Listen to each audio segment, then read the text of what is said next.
Hello everyone, welcome back. So we're another week down, and this week's been quite an interesting one. If you've been following our Facebook page, you would have seen earlier in the week we put up some photos.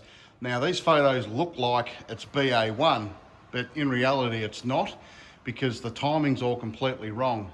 Now we know this car was finished at the very last minute, or the start of the season in 2003.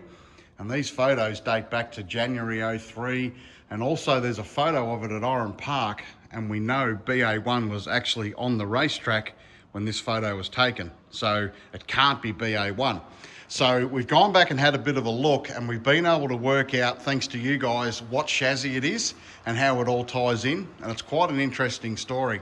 So we'll cover that off, and we'll also have a bit more of a look at the fuel system on BA1.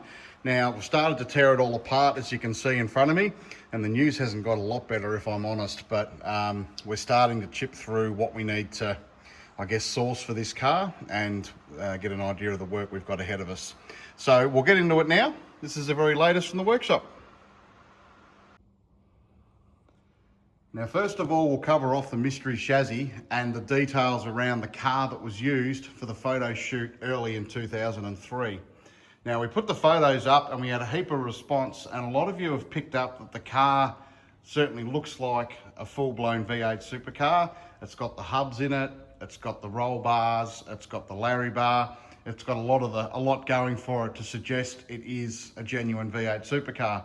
Now, the cage colour is dark green, and many of you were astute enough, which I didn't even know, to line up the fact that the early Stones AUs actually ran that coloured cage, and there was a link to a David Bernard car.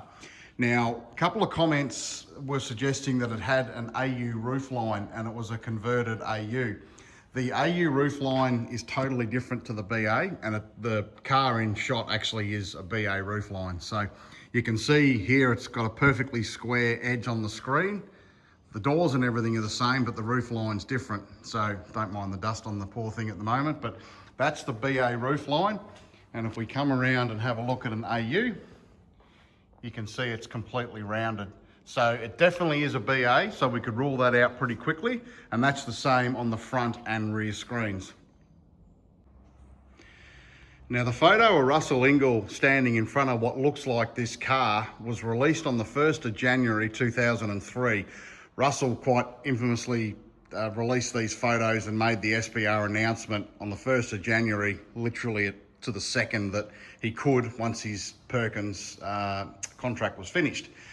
Now, we know for a fact that this car wasn't complete when it was tested for the very first time, when it had its shakedown. We've got the photos, and there was articles written about it at the time, with Stone Brothers burning the midnight oil to get it done.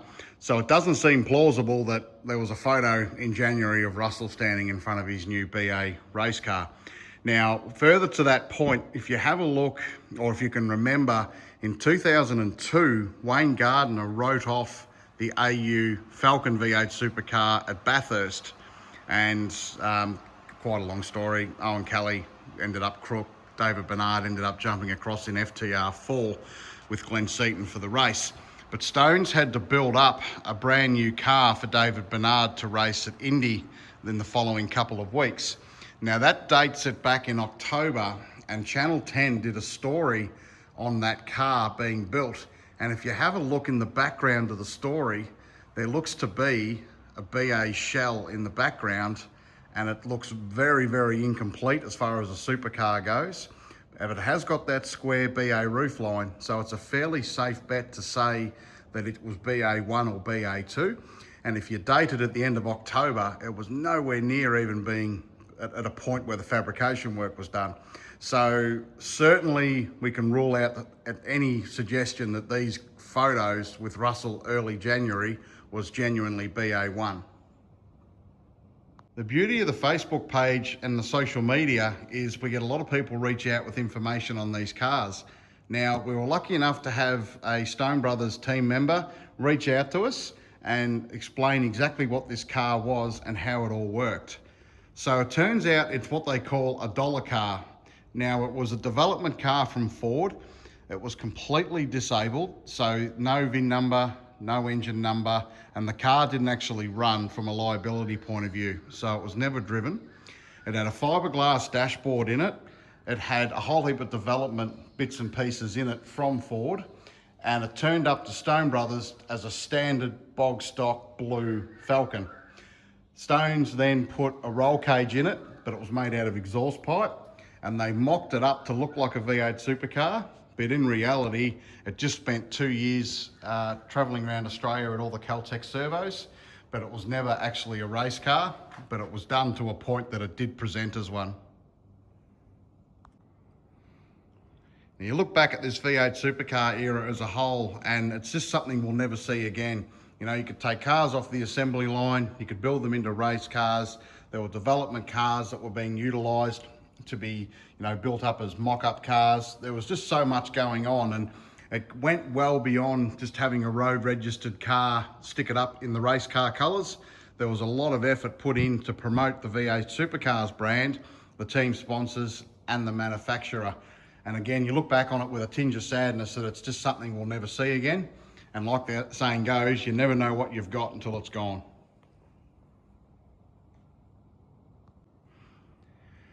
Okay, so back to the fuel system on BA1, and we've got a few answers as to what's going on with this car. Now, you can see we've got the fuel pumps and everything removed from the main bracketry. The lines have all been stripped out. So it's a really neat little system. So it's two identical pumps, and they are just hooked up to a mains and a reserve circuit. So really easy to change out if you had to at a race meeting.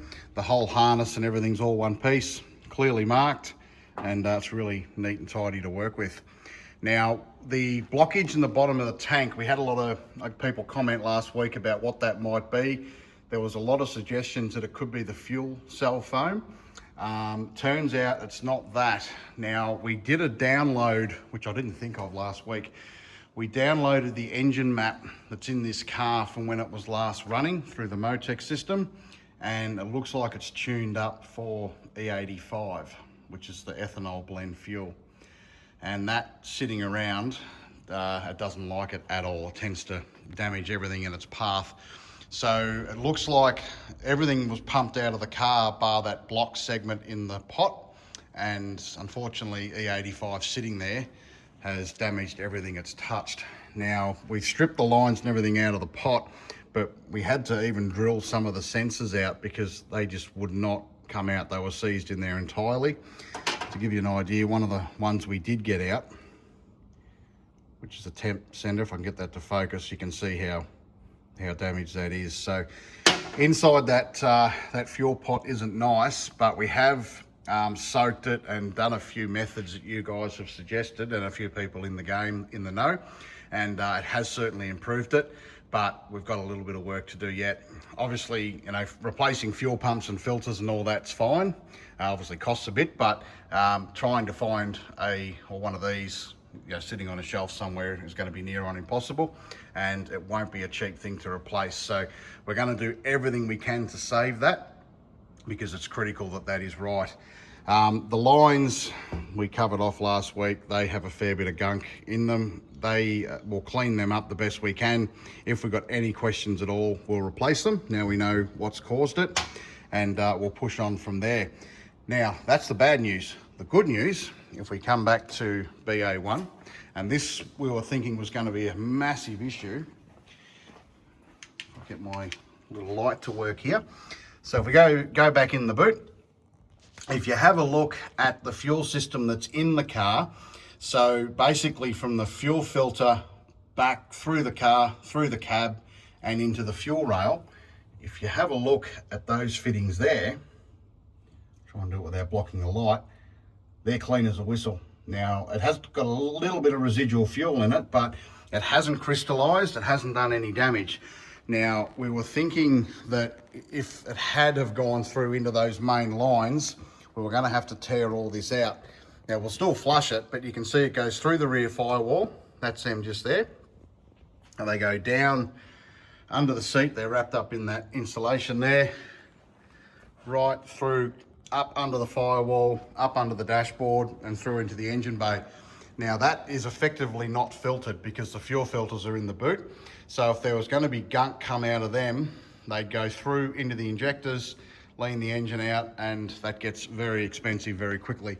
So we're still going to flush it, and we're going to run some fuel samples and make sure everything's 100%, but they do look pretty clean, which is a major development of a lot of good news, because if that all had to be done at the same time, it was going to get pretty ugly. So clearly that has been pumped out and it was stored dry.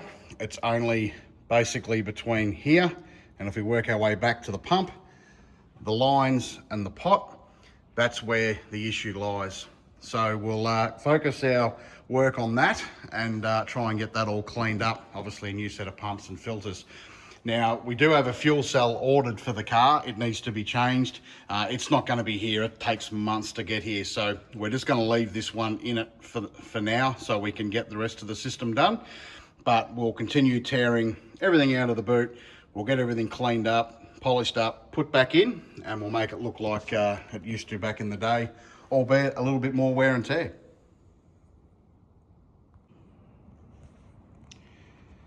So we'll push on here tonight. We've got some fuel pumps and some filters and everything that'll hopefully turn up throughout the week, and then we can start to fiddle them up and get that fuel pump bracketry repaired and refitted. A lot of work to go on here tonight, cleaning all this up, making it all look like it was back in the day, albeit with a little bit more wear and tear. So we'll film it all as we go. We'll build it into the next update, and hopefully it's all fairly straightforward from here. The biggest unknown is the fuel pot and what we can do with that. But we'll see where we end up over the next week or so. We'll share it with you next weekend, and hopefully we've got some positive news. Thanks again, everyone. We'll speak to you soon.